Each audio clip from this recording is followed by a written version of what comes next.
بسم اللہ الرحمن الرحیم۔ قسط نمبر 82، موت کے نرغے میں۔ اللہ تعالیٰ نے حضور صلی اللہ علیہ وسلم کی دعا قبول فرمائی۔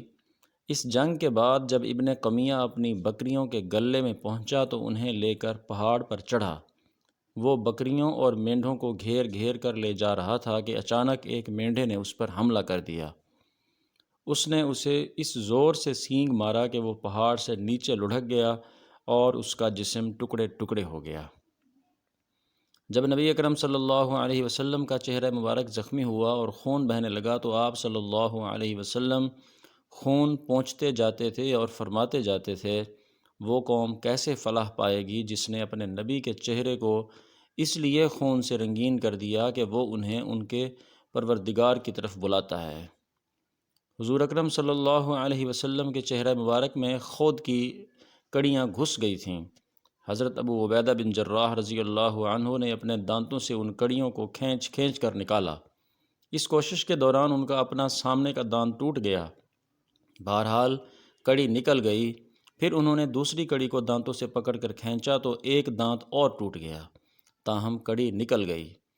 اب ہونا تو یہ چاہیے تھا کہ حضرت ابو عبیدہ بن الجراح کے سامنے کے دو دانت ٹوٹ جانے کے بعد ان کا چہرہ بدنما ہو جاتا، لیکن ہوا یہ کہ وہ پہلے سے زیادہ خوبصورت ہو گیا۔ جب یہ خبر مشہور ہوئی کہ آپ صلی اللہ علیہ وسلم کو شہید کر دیا گیا ہے تو حضرت ابو عبیدہ بن الجراح پہلے شخص ہیں جنہوں نے آپ صلی اللہ علیہ وسلم کو زندہ سلامت دیکھا اور پکار اٹھے، اے مسلمانوں، تمہیں خوشخبری ہو، رسول اللہ صلی اللہ علیہ وسلم تو یہ موجود ہیں۔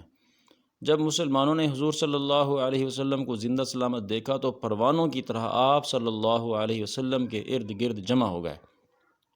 آپ صلی اللہ علیہ وسلم ان سب کے ساتھ ایک کھائی کی طرف روانہ ہوئے۔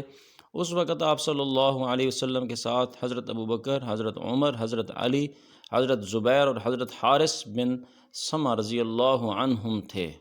اس روز حضرت زبیر بن عوام رضی اللہ عنہ نے بھی زبردست ثابت قدمی دکھائی تھی اور آپ صلی اللہ علیہ وسلم کی حفاظت میں موت کی بیعت کی تھی، یعنی یہ عہد کیا تھا کہ آپ کی حفاظت میں جان تو دے دیں گے لیکن ساتھ نہیں چھوڑیں گے۔ آپ صلی اللہ علیہ وسلم اپنے ان صحابہ کے ساتھ کھائی کی طرف بڑھ رہے تھے کہ عثمان بن عبداللہ ایک سیاہ اور سفید گھوڑے پر سوار آپ صلی اللہ علیہ وسلم کی طرف بڑھا۔ وہ لوہے میں پوری طرح غرق تھا۔ آپ اس کی آواز سن کر رک گئے۔ اسی وقت عثمان بن عبداللہ کے گھوڑے کو ٹھوکر لگی، وہ ایک گڑھے میں گر گیا۔ ساتھ ہی حضرت حارث بن سمع رضی اللہ عنہ اس کی طرف لپکے اور اپنی تلوار سے اس پر وار کیا۔ اس نے تلوار کا وار روکا۔ تھوڑی دیر دونوں طرف سے تلوار چلتی رہی، پھر اچانک حضرت حارث نے اس کے پیر پر تلوار ماری، وہ زخم کھا کر بیٹھ گیا۔ حضرت حارث رضی اللہ عنہ نے ایک بھرپور وار کر کے اس کا خاتمہ کر دیا۔ اس پر حضور نبی کریم صلی اللہ علیہ وسلم نے فرمایا، اللہ کا شکر ہے جس نے اسے ہلاک کر دیا۔ اسی وقت عبداللہ بن جابر عامری نے حضرت حارث رضی اللہ عنہ پر حملہ کر دیا۔ اس کی تلوار حضرت حارث کے کندھے پر لگی، کندھا زخمی ہو گیا۔ ان لمحات میں حضرت ابو دجانہ رضی اللہ عنہ نے عبداللہ بن جابر پر حملہ کر دیا اور اپنی تلوار سے اسے ذبح کر ڈالا۔ مسلمان حضرت حارث کو اٹھا کر لے گئے تاکہ ان کی مرہم پٹی کی جا سکے۔ پھر حضور نبی کریم صلی اللہ علیہ وسلم نے اس چٹان کے اوپر جانے کا ارادہ فرمایا جو گھاٹی کے اندر ابھری ہوئی تھی، لیکن زخموں سے خون نکل جانے اور زرہوں کے بوجھ کی وجہ سے آپ صلی اللہ علیہ وسلم چڑھ نہ سکے۔ یہ دیکھ کر حضرت طلحہ آپ صلی اللہ علیہ وسلم کے سامنے بیٹھ گئے اور آپ صلی اللہ علیہ وسلم کو کاندھوں پر بٹھا کر چٹان کے اوپر لے گئے۔ اس وقت آپ صلی اللہ علیہ وسلم نے فرمایا، طلحہ کے اس نیک عمل کی وجہ سے ان پر جنت واجب ہو گئی۔ ان کی ایک ٹانگ میں لنگڑاہٹ تھی۔ جب یہ آن حضرت صلی اللہ علیہ وسلم کو کندھوں پر اٹھا کر چلے تو چال میں لنگڑاہٹ تھی۔ اب ان کی کوشش یہ تھی کہ لنگڑاہٹ نہ ہو تاکہ حضور صلی اللہ علیہ وسلم کو تکلیف نہ پہنچے۔ آپ صلی اللہ علیہ وسلم کو کندھوں پر اٹھا کر چلنے کی برکت سے ان کی لنگڑاہٹ دور ہو گئی۔ اس وقت تک جنگ کی یہ خبریں مدینہ منورہ میں پہنچ چکی تھیں، لہٰذا وہاں سے عورتیں میدان احد کی طرف چل پڑیں۔ ان میں حضرت فاطمہ رضی اللہ عنہا بھی تھیں۔ انہوں نے آپ صلی اللہ علیہ وسلم کو زخمی دیکھا تو بے اختیار آپ سے لپٹ گئیں۔ پھر انہوں نے آپ صلی اللہ علیہ وسلم کے زخموں کو دھویا۔ حضرت علی رضی اللہ عنہ پانی ڈالنے لگے، لیکن زخموں سے خون اور زیادہ بہنے لگا۔ تب حضرت فاطمہ رضی اللہ عنہا نے اپنی چادر کا ایک ٹکڑا پھاڑ کر جلایا۔ جب وہ جل کر راکھ ہو گیا تو وہ راکھ انہوں نے آپ صلی اللہ علیہ وسلم کے زخموں میں بھر دی۔ اس طرح آپ صلی اللہ علیہ وسلم کے زخموں سے خون بہنے کا سلسلہ رکا۔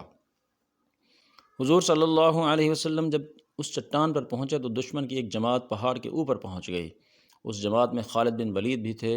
حضور صلی اللہ علیہ وسلم نے دشمنوں کو دیکھ کر فرمایا، اے اللہ، ہماری طاقت اور قوت صرف تیری ہی ذات ہے۔ اس وقت حضرت عمر رضی اللہ عنہ نے مہاجرین کی ایک جماعت کے ساتھ ان لوگوں کا مقابلہ کیا اور انہیں پیچھے دھکیل دیا، پہاڑ سے نیچے اترنے پر مجبور کر دیا۔ اس کے بعد آپ صلی اللہ علیہ وسلم نے ظہر کی نماز ادا کی۔ کمزوری کی وجہ سے یہ نماز بیٹھ کر ادا فرمائی۔ اس لڑائی میں حضرت طلحہ کے جسم پر تقریباً 70 زخم آئے۔ یہ نیزوں، برچھوں اور تلواروں کے تھے۔ تلوار کے ایک وار سے ان کی انگلیاں بھی کٹ گئی تھیں۔ دوسرے ہاتھ میں ان کو ایک تیر آ کر لگا تھا، اس سے مسلسل خون بہنے لگا، یہاں تک کہ کمزوری کی وجہ سے ان پر بے ہوشی طاری ہو گئی۔ اس پر حضرت ابوبکر صدیق رضی اللہ عنہ نے ان کے منہ پر پانی کے چھینٹے مارے۔ اس سے انہیں ہوش آیا تو فوراً پوچھا، رسول اللہ صلی اللہ علیہ وسلم کا کیا حال ہے؟ حضرت ابوبکر صدیق رضی اللہ عنہ نے جواب دیا، خیریت سے ہیں۔ یہ سن کر حضرت طلحہ رضی اللہ عنہ نے کہا، اللہ کا شکر ہے، ہر مصیبت کے بعد آسانی ہوتی ہے۔ حضرت عبد الرحمن بن عوف رضی اللہ عنہ کے منہ پر ضرب لگی، اس ضرب سے ان کے دانت ٹوٹ گئے۔ اس کے علاوہ ان کے جسم پر 20 زخم تھے۔ ایک زخم ایک پیر پر بھی آیا تھا، اس سے وہ لنگڑے ہو گئے تھے۔ حضرت کعب بن مالک رضی اللہ عنہ کے جسم پر بھی 20 کے قریب زخم آئے تھے۔ غرض اکثر صحابہ کرام رضی اللہ عنہم شدید زخمی ہوئے تھے۔ احد کی لڑائی شروع ہونے سے پہلے ایک شخص قزمان نامی بھی مسلمانوں کی طرف سے جنگ میں شریک ہوا تھا۔ اسے دیکھتے ہی حضور صلی اللہ علیہ وسلم نے ارشاد فرمایا تھا کہ یہ شخص جہنمی ہے۔ وہ احد کی لڑائی میں بہت بہادری سے لڑا۔ لڑائی شروع ہونے پر سب سے پہلا تیر بھی اس نے ہی چلایا تھا۔ لڑتے لڑتے وہ مشرکوں کے اونٹ سوار دستے پر ٹوٹ پڑا اور 8-10 مشرکوں کو آن کی آن میں قتل کر ڈالا۔ بعض صحابہ نے اس کی اس بہادری کا تذکرہ آپ صلی اللہ علیہ وسلم سے کیا۔ اس تذکرے سے ان کا مقصد یہ تھا کہ آپ نے تو اسے جہنمی فرمایا ہے اور وہ اس قدر دلیری سے لڑ رہا ہے۔ اس پر آپ صلی اللہ علیہ وسلم نے پھر ارشاد فرمایا، یہ شخص جہنمی ہے۔ صحابہ کرام رضی اللہ عنہم اس پر بہت حیران ہوئے۔ سیرت کا یہ مبارک سلسلہ جاری ہے۔ آپ سے گزارش ہے کہ چینل کو سبسکرائب کریں، ویڈیو کو لائک اور شیئر کریں۔ جزاکم اللہ خیر۔